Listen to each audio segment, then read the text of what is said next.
Hey, good morning. Rich Wilkerson here. I want to welcome you to another session of That's Rich. I'm going to present you a scenario this morning. Let's say you're challenged at work, you're challenged at home, you're challenged with a friend, and you're challenged with your beliefs. How does that make you feel? I can tell you that in my life, I've felt troubled in every one of those thought processes at one time or another.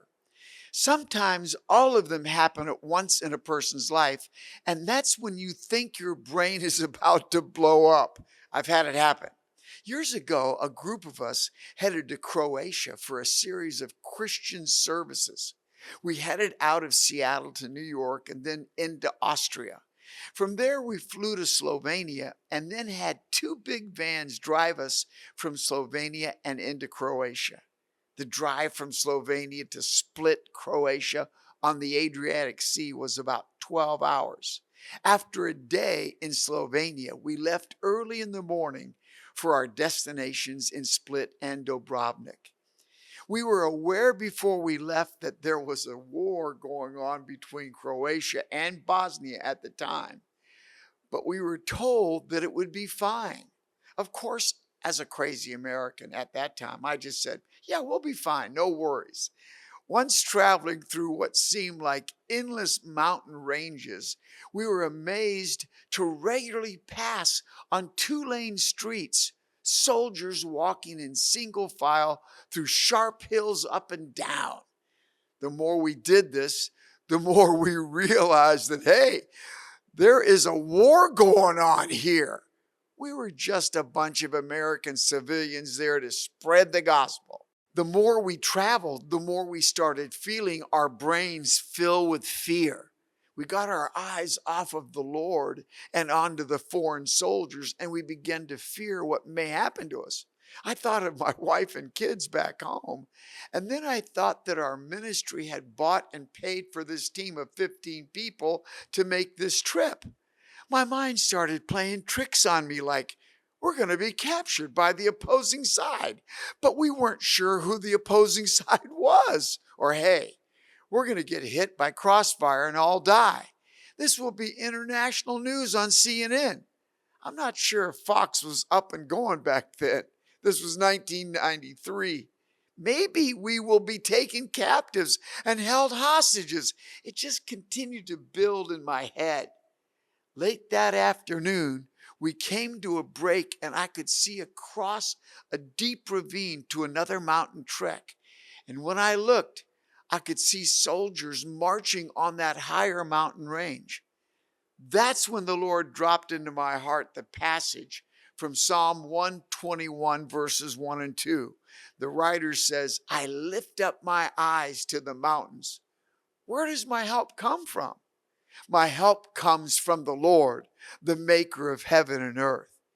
In David's days, he would see his soldiers marching in mountainous places, and yet he was so unnerved by the battle he was about to face that his soldiers didn't seem to be enough to bring him peace.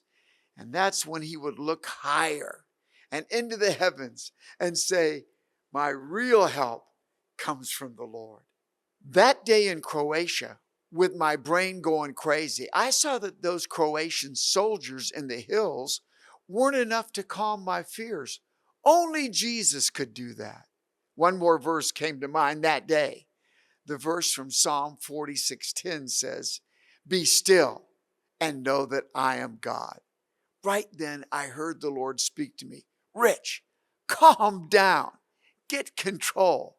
I've got this. Guess what? We got to Split and then we got to Dubrovnik. And in each place, we had wonderful meetings. I preached so much I lost my voice.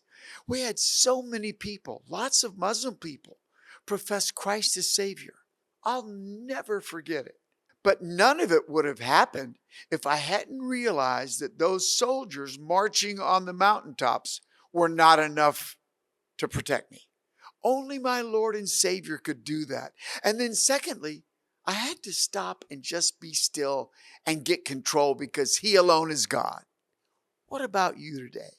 What is it that's causing your brain to work so hard over time because of the fear and dismay in your head that you say, why does my brain feel like this? Which is to say, I feel like my brain is about to explode. If you're facing that today, do what the Lord told me to do in 1993 in those Croatian hillsides. Realize that man's strength is not enough to save you or protect you, and that only Jesus can truly intervene on your behalf when you're facing brain issues. And second, just stop right now.